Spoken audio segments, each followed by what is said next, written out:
Here you'll learn how to navigate through data structures on a website and grab nested data from specific tags in HTML using Python in the Pythonista IDE for iOS. First, we'll import the requests library. Of the 7 methods in requests, all return an instance of the response object, so we'll use this in our console to get an idea as to what classes we can play with.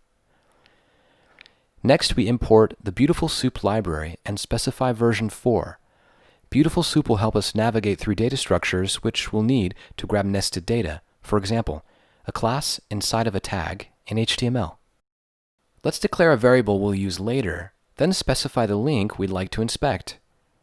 We'll declare another variable passing in the request from before, and another variable to get Beautiful Soup to parse the markup from the website we specify and render it to the console.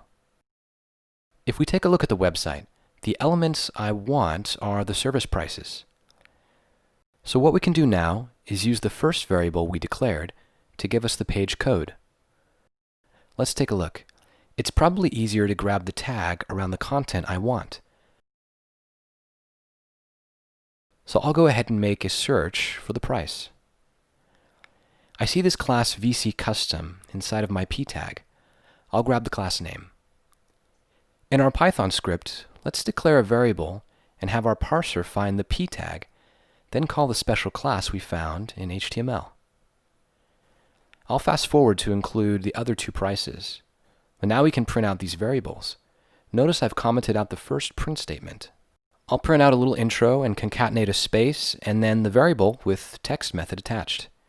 If the text method was not attached, the printout would include everything between the P tag for the class specified. In fact, I'll give an example of that.